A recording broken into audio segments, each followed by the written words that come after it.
Hi again then guys, and welcome to another specific car review from the latest 1.13 patch. And this is a car which of course I predicted would be one of the 20 vehicles which I thought were the most likely to make a comeback on the game. This one turned out to be true before I'd even published that video, it was so soon. And it's an obvious choice. I can't take a huge amount of credit for it because of course the Aventador is going to come back. It's such a fan favourite from Gran Turismo 6. Although, at the same time, not all fan favourites, I think, will return.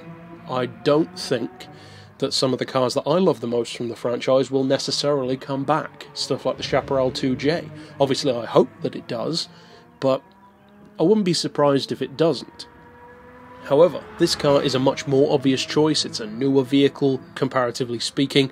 It's a very enticing one, an exciting one, a capable one as well on Gran Turismo 6. And although on Gran Turismo 6 in particular, none of the Lamborghinis really have the insane performance compared to many of their rivals that you'd expect them to. They are fast, for sure, but the Diablo GT is pretty much the only one that can keep up with the fastest supercars in the game for pure top-end speed once you tune them.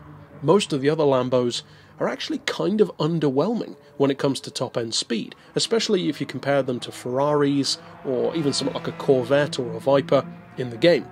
Now, the advantage of GT Sport from that perspective is that that kind of performance is not as important anymore. Now, of course, you can still do drag races, pulls, top speed runs. There are tracks where you can do that, although they've got nothing on Route X or the test course, of course, but it can be done. So a car like this can be beneficial in those circumstances where it's not quite, say, a 300 mph track, as it was on Gran Turismo 6 with Special Stage Route X, but you can still get up around 250 on certain circuits with the right car, or 220, 230 in something like a GTR or a Supra. So under those circumstances, a Lamborghini, especially a tuned one, can actually come in very useful.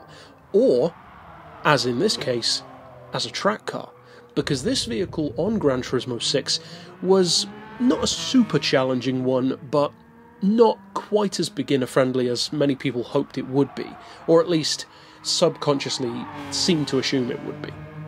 Because I always used to see younger drivers, especially newer ones to the franchise, jumping in cars like the Aventador online and then being really disappointed that they couldn't handle it. Basically, they couldn't handle the power, they couldn't handle the handling style, even with all-wheel drive, that Lamborghinis have. They tend to be relatively unforgiving, even with all-wheel drive. That's not really the case anymore. This is actually a very good handling car, it's very smooth.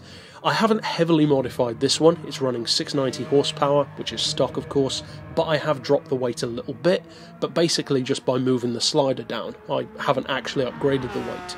So you're still looking at a similar kind of weight to what it started with, which is 1,575 kilos, and that's actually quite good. That's a similar kind of weight to what the Maciel had, and a couple of others too, the Tonne, but of course you've got a lot more power in this car. Now there's one thing in particular which I would warn potential drivers about with this Aventador, because it's got a lot of great things, but only one downside, and that's the brakes.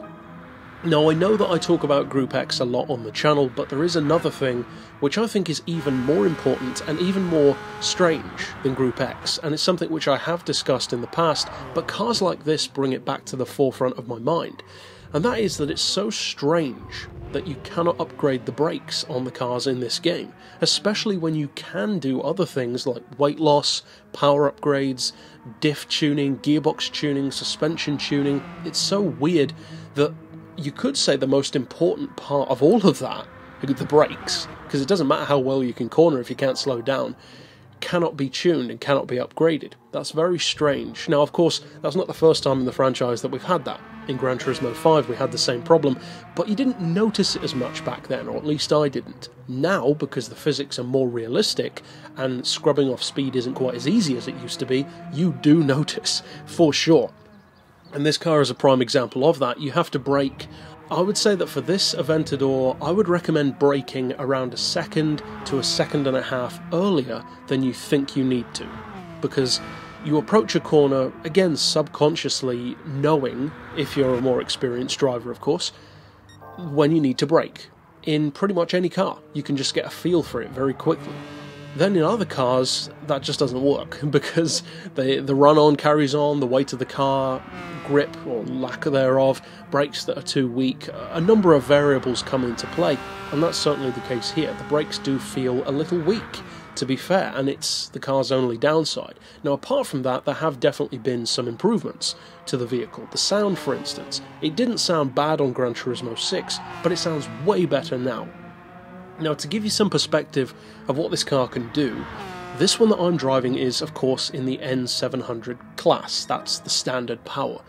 Now, my McLaren F1, which I reviewed on this same track, and you can see that in the video review of it, was also N700, because I increased the power on that car, again with the slider, without any actual upgrades.